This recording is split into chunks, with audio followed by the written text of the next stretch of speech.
Bonjour tout le monde. Hello everyone. Je suis extrêmement heureux de vous accueillir aujourd'hui pour un nouvel atelier virtuel du CDTS. I am delighted to welcome you today for a new CLTS virtual workshop. For those of you who don't know me, my name is Florian Martin Barreto. I am an associate professor of law. I am, as of today, the University Research Chair in Technology and Society and the director of the University of Ottawa Center for Law, Technology and Society. For today's virtual workshop, we will feature Esther Adekunbi, a researcher in education with education and diversity in gender, equality and women empowerment. Esther is a Queen Elizabeth Scholar and a new emerging researcher at the Open Air, the Open African Innovation Research Network. And so right now she's located within the Ottawa at the center. Today, Esther will discuss her current research on gender equality and women empowerment and how the SDG 5, the UN Sustainable Development Goal 5, is achievable, and she will propose education as a determinant to this achievement. Without further ado, I will hand it over to Esther. Esther, you can now take the control of the deck and start your presentation. Thank you, Florian. Good afternoon, everyone. My name is Esther Adekunbi once again, and the title of the presentation is Gender Equality and Women Empowerment, the Rhetoric of a Sustainable Development Goal 5.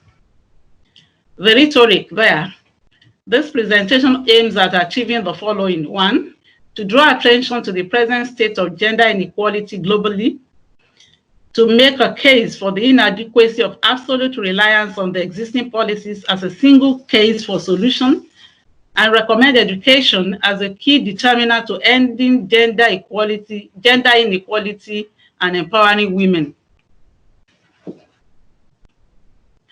Gender equality and women empowerment have been outlined as have continued to be central in the development goals and treaties.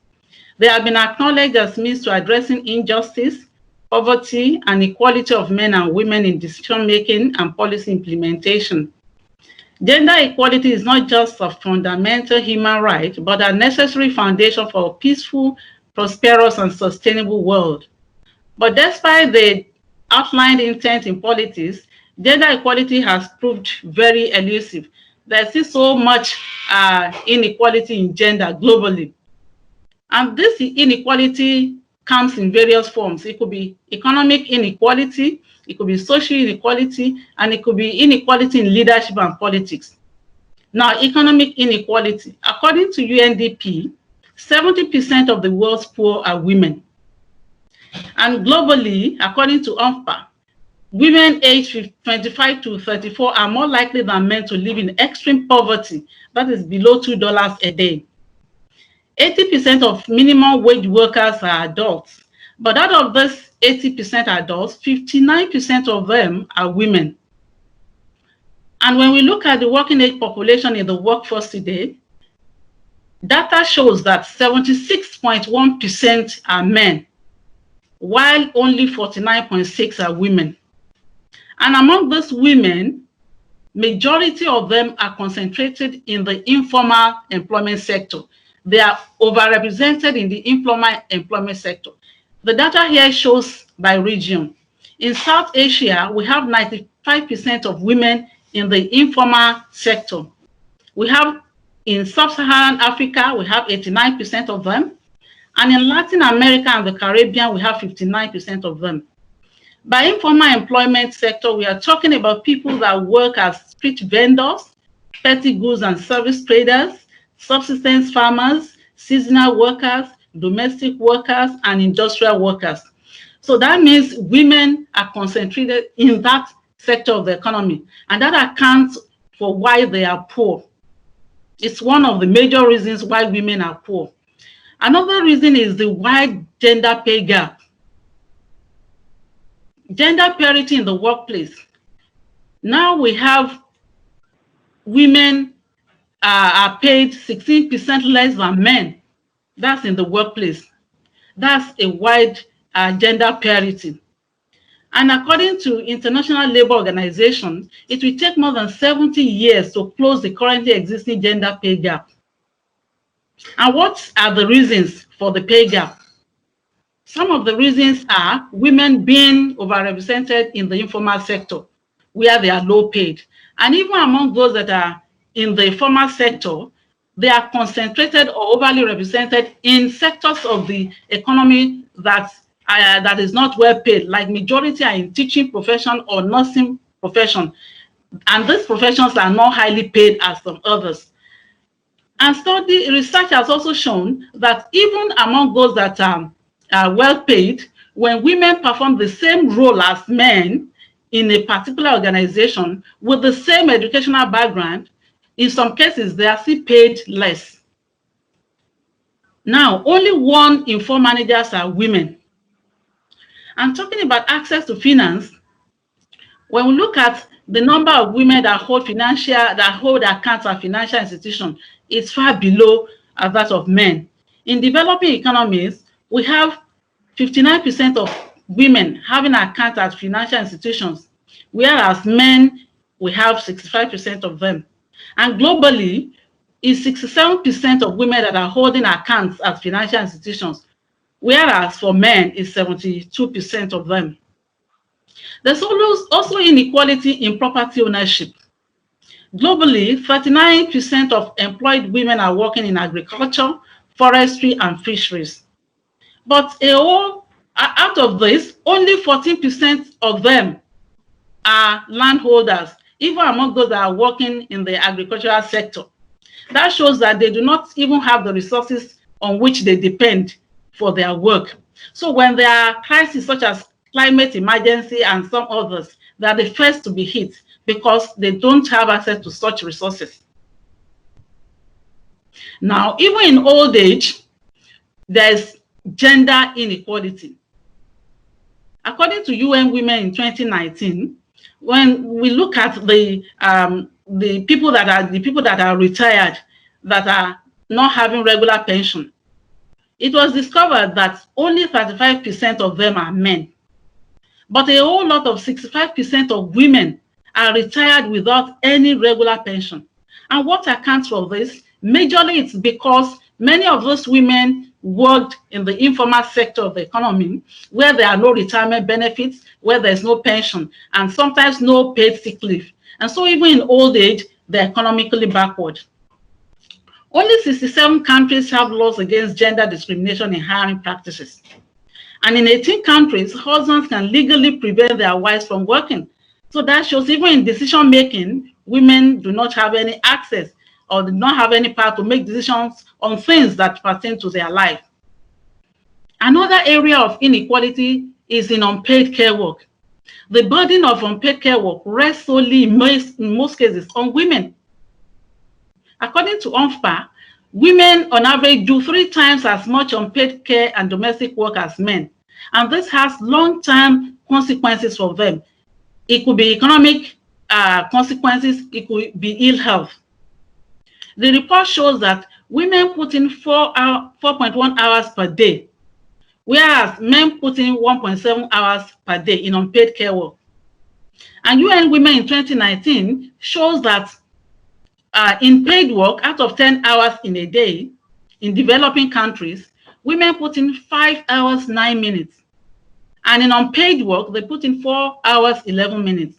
Whereas men put in 6 hours, 36 minutes out of 10 hours in a day in paid work, and put in only 1 hour, 31 minutes in unpaid work. Then in developed countries, out of 10 hours in a day, women put in 4 hours, 39 minutes in paid work, and 3 hours, 30 minutes in unpaid work, while men put in 5 hours, 42 minutes in paid work, and 1 hour, 54 minutes in unpaid work. That's a gap, a serious inequality. Of course, women will be poor as a result of that, because all the time, all the effort will be concentrated in unpaid work. According to UNICEF in 2016, In just one day, 200 million work hours are consumed by women collecting water for their families. And that's a lot of time. It will amount to a colossal waste of time for women and girls who do this. And this is especially in areas of the world where there's no access to good water. It's a lot of economic stress on them and economic loss as well. It also impacts their health negatively because it's a lot of stress going to fro, walking, traveling miles to carry water. And some of them will even carry it on their head with babies on their back. So it takes a toll on their health. And in some cases, the water they collect may not even be good enough for family consumption. It affects the family too, the health of the family. Reports have shown that in some places, children fall ill as a result of, they have diarrhea, they die and they fall sick because of the consumption of water that is contaminated. And when this happens, the burden falls on the women to take care of the children. Women and children do not have to go through all this if their basic human rights are met. Now, the case is worse in sub-Saharan Africa because in many parts of sub-Saharan Africa, there is no access to good water. Report shows that 16 million hours per day are spent on collection of water by women in sub-Saharan African countries, whereas men put in 6 million hours and women and children put in 4 million. So the burden rests majorly on women. We can see from the picture the woman carrying water on the head with baby on the back. And it's not only water, even firewood or fuel for the family. It's women and girls that do it. This contributes to why women are economically backward, their ill health suffers, and they are poor. Now, talking about social inequality. In education, although there has been great achievement, at the primary level, there has been parity. But at the secondary level, especially at the upper secondary and tertiary level, there is still gender disparity. It is shown that 70 young women for every 100 young men complete upper secondary education or higher education. And talking about youth, in 2020, OFPA reports that 31% of young women aged 15 to 24 are not in education, employment, or in training as of 2020, whereas for young men, it's only 14% of them. That shows inequality. And at literacy, talking about literacy, yes, there has been improvement from 76% that it was in 1990 to 86% in the recent times. But then, women still account for 2/3 of the world's illiterate. Now, talking about sexual and reproductive health, there's still very high prevalence of high maternal mortality. And this, in most cases, is due to lack of access to quality health care and lack of decision-making power. In some cases, especially in communities or societies where patriarchy is the norm, women have to seek the consent of their husbands or an elder in the family before they can visit a healthcare center. And while doing that, many of them lose their lives as a result. And so the global maternal mortality ratio is still too high. It is put at 211 deaths per 100,000 live births, although there has been improvement over the years.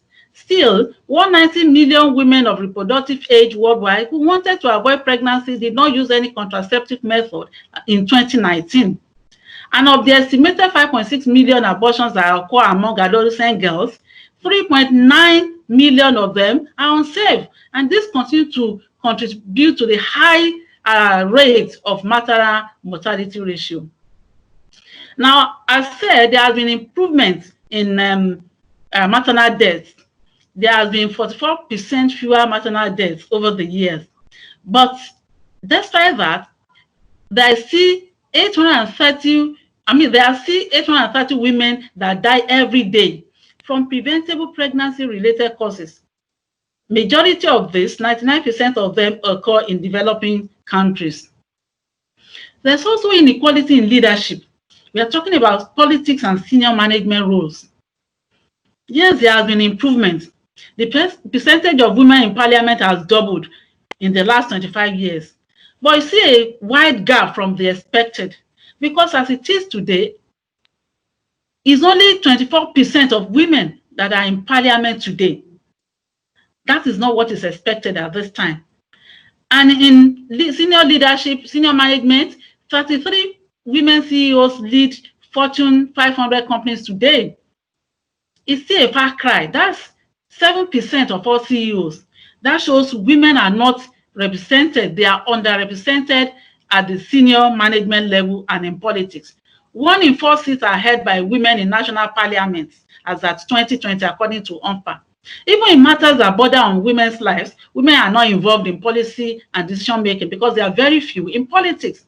I was stunned when I saw this during my research that as of 2017, not a single woman was at the White House meeting on women's health. The room was full of men that were deciding the fate of maternity. It's so bad. Now, it has been recognized that war impacts women, war and crisis generally impact women differently. And for that reason, in 2000, the pioneering UN Security Council resolved that women should be involved in peace talks. But almost 30 years later, only 8% of negotiators or peace tables were women. Another area of inequality that is really ravaging women and girls' lives is gender-based violence. Gender-based violence can come in various forms.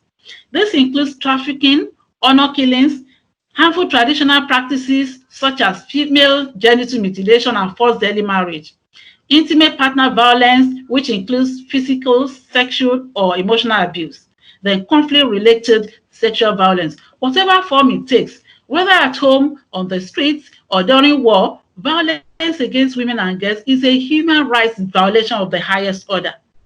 It is a pandemic, and something really has to be done beyond just the policies that have been formulated in the past. Talking about trafficking of girls and honor killing, United Nations Office on Drugs reports that 72% of all traffic victims worldwide are women and girls, and 4 out of the trafficked women were trafficked for sexual exploitation. And for gender killing, World Economic Forum reports that 5,000 women a year are still being killed in the name of honor. Now, harmful traditional practices. Let's start with female genital mutilation. It has been internationally recognized over the years that it's a human rights violation and that it should be stopped. But up till now, female genital mutilation has been performed on at least 200 million girls and women in 31 countries across 3 continents. And the countries where it occurs majorly are Egypt, Ethiopia, and Indonesia. In southern Senegal, more than 80% of girls undergo female genital mutilation. And each year, over 4 million girls are at risk of undergoing FGM. Most of them are caught even before they are age 15. Some communities endorse this because they feel it will help to curb girls' promiscuity and that it will help them to remain chaste. And so they believe that it's a prerequisite for marriage or inheritance. And some parents that would ordinarily have acted against it would not, because they fear that it's a cultural practice. If they act against it, their children may not be eligible for marriage, or they may be sent away from the community. So for that reason, they agree for their children to be caught, for their girls to be caught. But then the fact is that female genital mutilation is a very serious issue and can lead to serious health complications and even death. Immediate risk include hemorrhage, shock, infection, urine retention, and severe pain. If subsequently the girls later want to get pregnant at childbirth, they often have complications. Girls subjected to female genital mutilation are at increased risk of becoming child brides or dropping out of school. There is an alarming trend now that is very, very saddening. And that is the fact that in some countries, it has been medicalized. And that is to say that it's even a healthcare provider that will cut the girl open. According to UNICEF in 2020, 1 out of 4 survivors that were cut open was cut by a healthcare provider. Another harmful traditional practice is forced early marriage or child marriage. Presently, according to UNICEF, 12 million girls under 18 are married each year. Although there has been reduction in cases, 37% of sub-Saharan Africa married before age 18. Yes, there has been decline in South Asia too, from what it used to be 49% to 30%, but that is still a lot. And UNICEF says its efforts are not accelerated. More than 150 million girls will marry before age 18 by 2030, and that will not lead to the achievement of the Sustainable Development Goals. If a price tag were to be put on child marriage, World Bank says that child marriage will cost developing countries trillions of dollars by 2030. But what are the implications of child marriage? What does child marriage mean for girls? It means denial of education. It means the girls will not go to school. They will not have education. And we have said that lack of education is one key factor why women are unequal to men, and why women are very poor. And that will result to a cycle of poverty. Apart from that, these girls will be vulnerable to violence, intimate partner violence, because they do not have any decision-making power. They are vulnerable to whatever the partner says. They are vulnerable to violence as a result. They're also vulnerable to sexually transmitted diseases such as HIV, AIDS, and some others. Then there will always be inequality between them and their male counterparts. And most seriously is the fact that they are vulnerable to ill health and death, because at this time that they are married off so early, they are not even physiologically prepared. They are not ready. And emotionally too, they are not ready for the task of marriage and childbearing. And that accounts for why there is very high risk in maternal mortality ratio. It is said that 14 million girls give birth every year in sub-Saharan or in developing countries. And there are always complications as a result of their pregnancy and childbirth, because they are yet too tender to undergo such task. Adolescent mothers face higher risk of complications during pregnancy and childbirth, more than women that are aged 20 and to 24. According to Plan International, child marriage costs lives, and we all know that. 50,000 teenagers die of pregnancy and birth complications every year. Another area of inequality and gender-based violence is sexual violence or abuse. It is said that 1 out of 3 women and girls worldwide have experienced violence and sexual abuse in their lifetime. And it is said that 1 in 3 women will yet experience it in their lifetime. As a result of the gender norm, the cultural stereotypes born out of gender inequality, majority of the abused women and girls do not even see that is a high violation of their human rights. They do not believe that their husbands or their partners are wrong to batter them. According to the study by UNICEF, nearly half of all adolescent girls think a husband is justified in hitting his partner. It's so bad. UN Women reports in 2017 that regarding intimate partner violence, 1 in 5 women and girls aged 15 to 49 reported experiencing physical or sexual violence by an intimate partner within a 12-month period. And 47% of them have faced homicide by intimate partner or family member.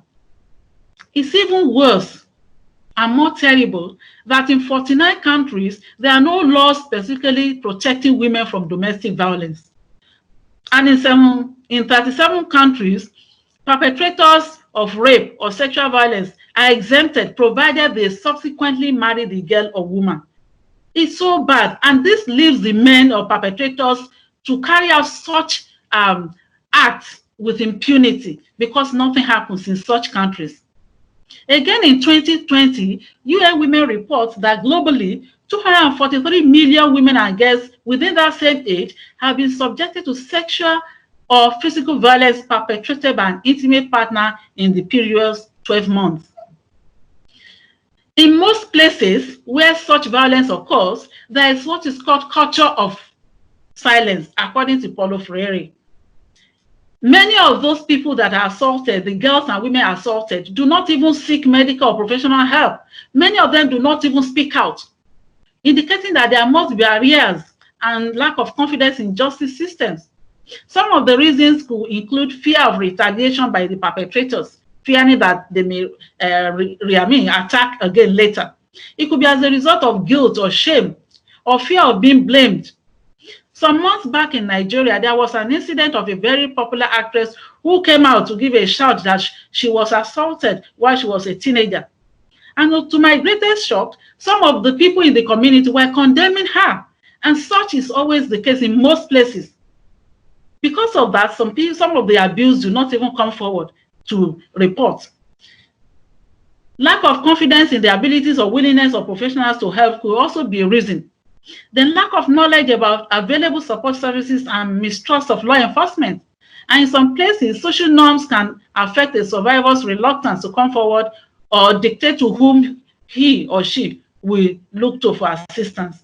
And in some places too, there are not facilities in some communities, such as health care centers or healthcare services for victims of violence. And so for all these reasons, some do not even come out. They rather remain silent, and eventually they suffer, either psychologically, emotionally, it even leads to death of some as a result.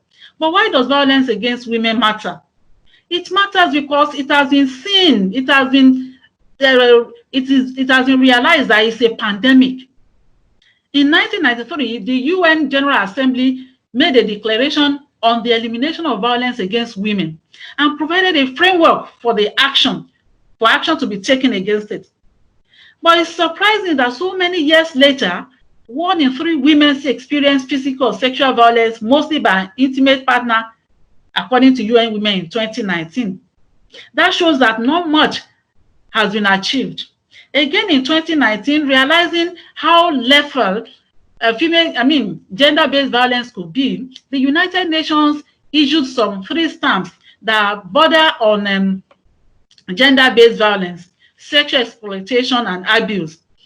And in most cases, it is heightened during conflicts or crises, maybe during migration or conflict, or such as the situation we are in now in the case of COVID-19. So we want to see what is the revelation from COVID-19 with regards to gender inequality and gender-based violence. First, it has been revealed that women are more precarious or vulnerable to the virus. Why? Because according to reports, women make up about 70% of the healthcare workforce. That's about 2/3 working as nurses. This makes them very vulnerable. Another reason is that women and girls who are generally earning less, saving less, and holding insecure jobs or living close to poverty face gross economic insecurity because, as said, they are overrepresented in the informal economy. And when such crises happen, they are the first to be laid off, thus leaving them in a state of penury. Then there's also the issue of unpaid care work that has increased during this lockdown. Because children are out of school, yes, there is heightened need for care to be given to them. It boils down on women majorly. The older persons are there in the family to be taken care of is still women, and some relatives are ill, it's still women that have to take care of them. Then health of women generally is adversely impacted because there has been reallocation of resources and priorities that were meant to be used for sexual and reproductive health services to the COVID. And so because of that, the health of women suffers. Some women will not even go to the healthcare center to receive reproductive health care because some are afraid of contracting COVID. And some do not even have the means to go there. And even if they go there, they will hardly be attended to because of the COVID. Now, another very serious issue is gender-based violence. It has been discovered that during this pandemic, there has been heightened rate of gender-based violence. This is because perpetrators and the abusers have been locked down with the women they have been abusing. So the case will skyrocket. And that has been the case. At the onset of the COVID, WHO reports that 87,000 women were intentionally killed in 2017, but that there was a fear that it will increase during the lockdown. And what has reports shown? Yes, imagine that as at April that this report came out, shows that in France, for instance, there has been increase in violence by 30% since March lockdown. Argentina, there has been an increase of 25%. Cyprus and Singapore, there have been increases of 30% and 33% respectively. In Canada, Germany, Spain, the United Kingdom, and United States, there were also reports of increase in domestic violence. It's not only in those places. What about in Africa? Data coming from Nigeria shows that before the lockdown in March, 24 states reported cases of gender-based violence as 346. But within 2 weeks in April, it spiked to 794. That was a high 56% increase just within 2 weeks. And some of these cases even involved little girls that were raped, some landlord-tenant assaults. That was just April. We can imagine what the situation will be now. It's not only that. What about child marriage? Normally during crisis, that is when the case heightens. In the case of Ebola in West Africa then, it was reported that thousands of girls never went back to school because they either got pregnant or were sent off in marriage. Because the parents often feel that if they send off this girl, their burden will lessen, and so they push them to early marriage. According to Plan International, during this COVID, in Mozambique, Angelina 17 says, and I quote, "Things have become very uncomfortable for me since the state of emergency began. Being at home all day with my family is dreadful because they are rushing me to get married." Then Halima from Niger says, "I'm really missing classes. Sometimes I try to study at home, but the house chores are so much that I can't revise my notes." That's not all. In the case of female genital mutilation, it's often perpetrated too at times like this because the perpetrators feel that the lockdown period is enough time for healing for the girls.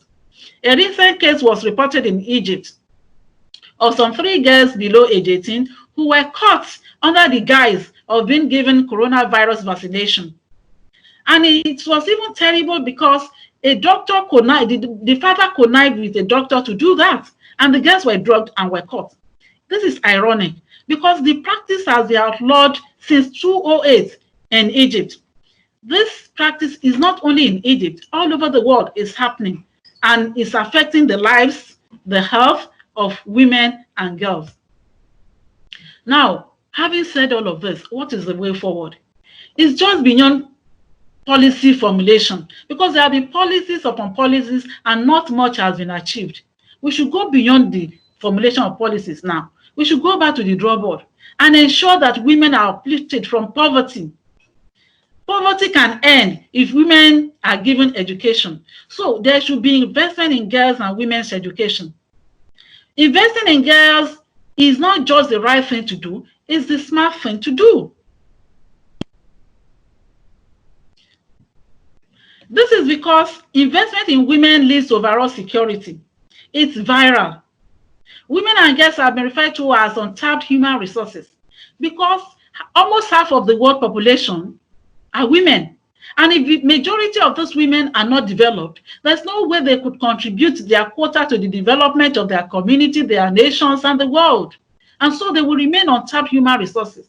They need to be invested on. Investment in women and girls will yield much benefit because it's going to be viral. It is called the power of the women effect. Because when a woman has economic security, her family has economic security. When her family has economic security, her community has economic security. When her community has, then the nation has. And when all the nations of the world have economic security, then the world will be an economically buoyant place and a secure place for all. It's just as the saying goes, that when you educate a man, you educate a man. But when you educate a woman, you have educated a generation. And so women need to be invested in. But what are the areas for investment? Where should we target? First priority should be given to education. To educate girls is to reduce poverty. And to give girls education, we must say no to child marriage and support girls' education. UNICEF says that when a girl remains in secondary school, she's 6 times less likely to marry young. And children with educated mothers are twice as likely to go to school because the mothers know the importance of education. They want to let their children have education, and they will be economically buoyant as a result of that. More education means delayed marriage for girls. According to Plan International in 2019, with no education, 63% of girls are married before 18. But with secondary education or higher, only 20% of them do that. And when girls are given education, it means girls will have access in the labor market. It means they have all the skills they need to shoot up there and vie with their male counterparts. Women's and girls' empowerment is essential to expand economic growth and promote social development. The full participation of women in labor forces would add percentage point to most national growth rates and internationally too. We should now encourage and promote STEM education for girls. Science, technology, engineering, and math education. It's very important because we said earlier that there is gender pay gap now, because even among those girls that had education, majority of the women are concentrated. They are overrepresented in the formal sector that is low paid, such as teaching, such as nursing. And this is because there is this gender norm that women traditionally are meant to do caregiving jobs. Teaching and nursing are caregiving jobs. And so girls and women were pushed into that. But there's a need now for women and girls to be involved in STEM education. When they're involved in STEM education, they will be able to take leadership roles in future. They will be able to act as engineers. They will be in technology. They will be able to take up roles in the sector of the economy that is high paid, and that will shoot up the empowerment of women.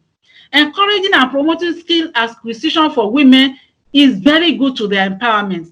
It will help them to be empowered. And this is especially true in the case of women that did not have much education, much formal education.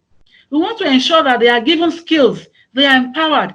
And after having been given skills, we should ensure that they are backed up with finance, access to finance and assets such as land and power to be able to carry out the skills learned. My main research is in Nigeria, and it's about the empowerment of women, how education is a key determinant to the empowerment of women. Yes, there's strong evidence suggesting that all over the world, education and training have been seen as determinants to empowering women. In many countries of the world, there have been initiatives all over helping women to get empowered. Nigeria is a patriarchal society, and all the characteristics of gender inequality are predominantly inherent in Nigeria. There's high rate of gender-based violence, female genital mutilation, child marriage, and unequal pay in gender as well. But from what we have seen, some women have been empowered, given education and training, acquisition of skills. And many of these initiatives encourage women in entrepreneurship and provide employment for them. It helps them build agency and confidence. It helps them to work to change community gender norms on child marriage, and women and girls' economic empowerment is promoted. It also helps them to acquire business skills and promote local entrepreneurship and opportunities. But unfortunately, the COVID has not allowed me to go on field work. After COVID, I'll be there. I will still report on how education and training have helped in empowering women.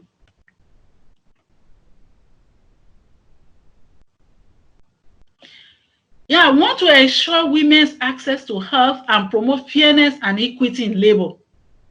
We should ensure that the health system is strengthened so that women will have free access to sexual and reproductive health facilities, and it should be within their reach in communities. Yes, government should ensure that, because in many communities, there are no health facilities for such, especially in the developing world. Then all forms of gender-based violence should be ended.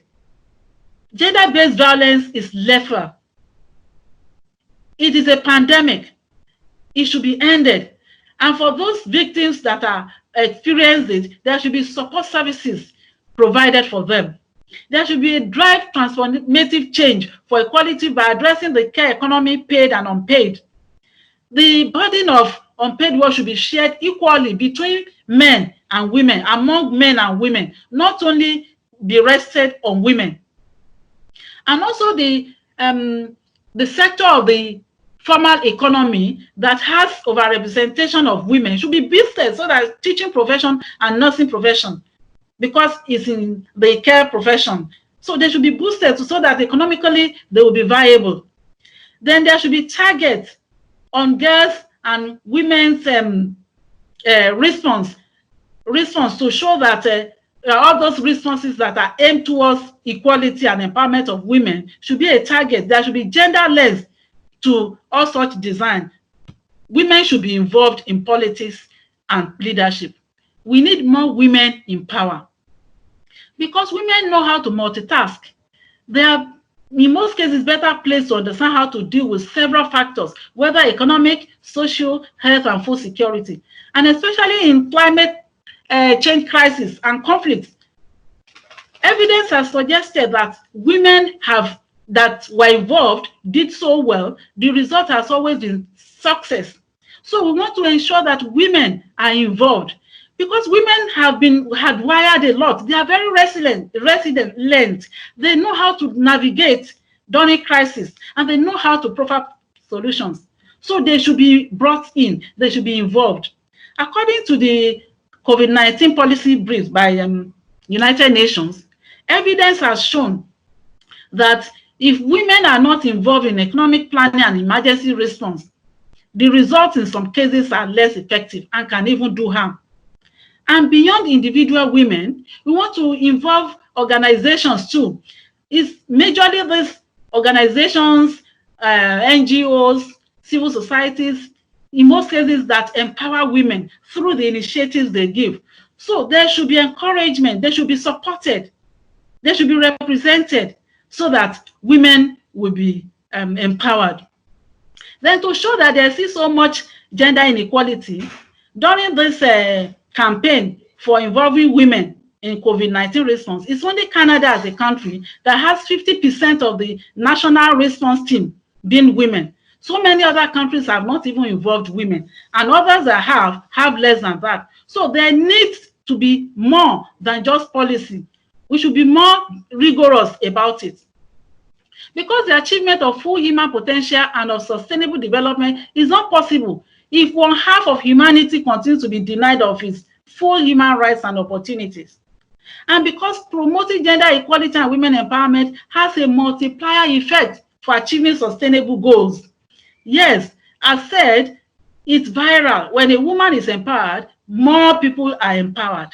Because of that, if we really want to achieve the sustainable development goals by 2030, we need to put more into gender equality now and empower women. Because even the Sustainable Development Goal 5 is streamlined across all the other 16 development goals. Without achievement of SDG 5, other goals will not be achieved. So what should we all do? All hands should be on deck. Everyone should be involved. Boys, men, community and religious leaders should be involved. Education should be given to everybody. Everybody should be informed on the ills of gender inequality, that it is a societal ill, that it is lethal, and it is killing lives and people. It is ravaging people's lives.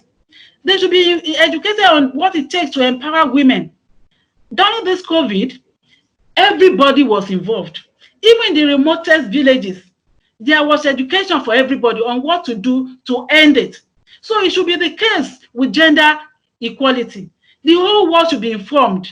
It should be more than just the policy. There should be a rigorous education in form of advocacy, campaigns, social media, religious, community meetings. Everybody should come together to end gender inequality and empower women. Thank you for listening.